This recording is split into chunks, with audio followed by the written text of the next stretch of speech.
Alright guys, now to put this fuel pump back in, first thing you want to do is put the seal in here. Goes right in here. Okay. And now we're going to put this back in. It's kind of a little bit difficult. You got to kind of put it in like that at an angle and then fiddle with it in there. I'm gonna do it off camera because I can't hold this camera and do it at the same time. After you're done fiddling with that to get it in, make sure the seal's there, and you're gonna put it on the same way you took it off, and you're gonna put the ring back in. You're gonna turn it to lock it in place, and then I'll try to videotape putting this in there. I don't know if I'm going to be able to, because I need two people, somebody to kind of hold it up while I strap it down with the strap. So alright, with the little mallet and a little screwdriver, just want to hit this and go clockwise until these little grooves hit the middle clips. There's 3 of them.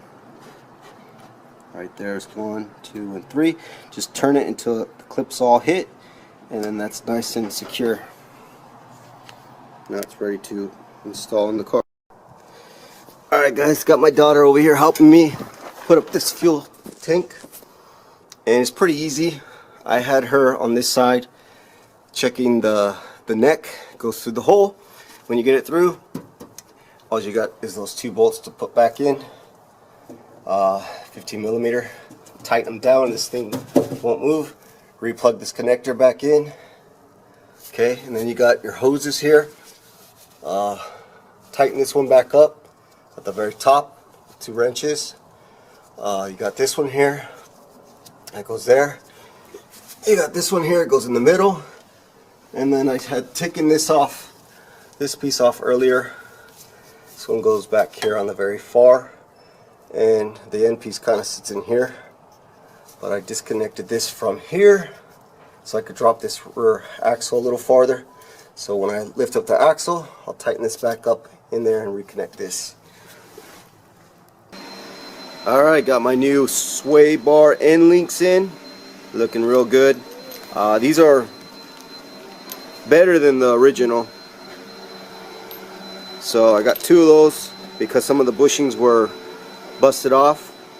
You can buy the bushings itself, even the polyurethane ones, for like 15 bucks, but might as well do the whole thing.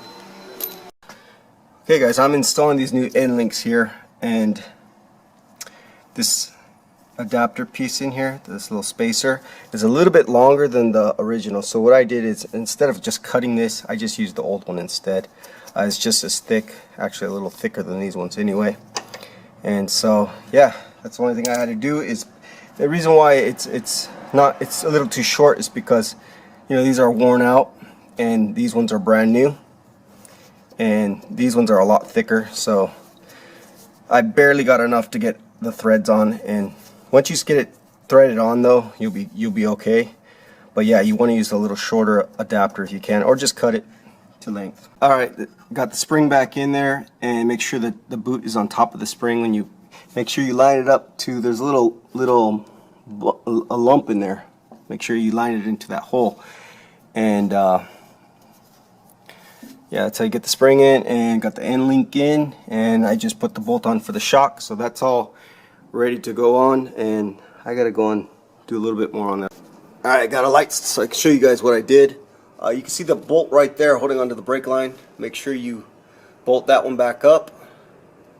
You can see the coils, the springs, they're back in there. Make sure the top of it is, let's see if I can get a better view. Make sure that top, you see the circle up top, that's the little piece that needs to go in between. Make sure it's sitting right in the middle of that, and bolt up your bar here going across. Okay, I still got to tighten that one up, and now I'm putting on my panhard bar. It's already bolted up there. I just have to put the last nut in over here, and I've already got the exhaust back up. Tighten these bolts down, and I got to tighten the other side, and I've already tightened it down over there. and that was pretty easy. Make sure you put the exhaust on before you put this bar on, because I had to take the track bar back off and put the exhaust back up there. And you can see my little repairs there from little holes. That'll heat up and you won't even be able to tell. Like from under the car, you won't even know that I patched it up. Again, I don't know why these guys didn't just replace that piping when I had the exhaust done. No biggie. So it's all the holes are patched up and should be good. And that's about it. Put some fuel in the tank and we'll see if this thing runs. Alright guys, so I just finished putting everything back together. Went to the gas station, got some fresh unleaded fuel. Put about 5 gallons in the tank and we're going to start it up and see if it starts. All I had to do is tighten down the negative battery back, and I put the air cleaner. Alright, so I haven't tried this out yet, so when you put it onto the on position, you should hear the fuel pump.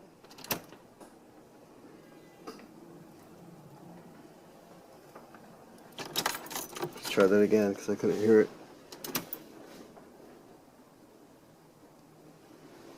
Can't really hear it, but we're going to try this anyway. There we go. I could hear the fuel pump the second time. There we go. Problem fixed. And by the way guys, you want to check and make sure there's no fuel leaks, so that's why I still got it jacked up, because I'm going to go and make sure no fuel's leaking out of the hoses I connected. There's still 4 hoses I got to check.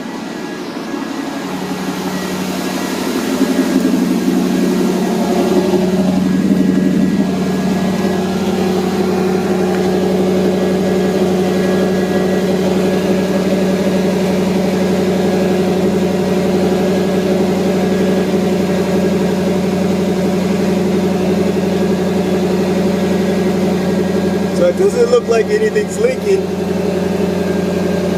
That's good. And I'll show you the exhaust. It's quiet as can be. You can see the little bit of repair spots I put there, but you'll never see it from unless you look way up under here. You'll never know that I fixed it up. And it's a lot quieter. I guess it did have some leaks here. So those are all patched up. Everything looks good, and I'm gonna get out of here because I'm sniffing monoxide, carbon monoxide. But it sounds real good. For a car that's been sitting for 2-3 years, I haven't really driven it much the last few years. It sounds really good. I did do the oil a couple years ago, the oil and oil filter and the oil gasket and the transmission gasket. I did all that, tuned it all up a couple years ago. Sounds really good. It's nice, idling nice and steady. Before it was idling up and down, kind of crazy. And who would have known it was a bad fuel pump all this time? Because I thought it was just bad fuel, but it was actually the fuel pump going out, probably due to the bad fuel in it. But yeah, this thing ran really good. I mean, it ran way better than the T-top because I got subframe connectors on it, and yeah, I'm stoked that it's running. Now I can get to the bodywork. So I'm going to shut this off, and I'm going to turn it on one more time. Make sure you can hear that fuel pump. And I can hear it. Yep, you can hear it. I don't know if you can hear it on camera, but listen. Yeah, you probably can't hear it on camera, but fires right up. Alright. Awesome.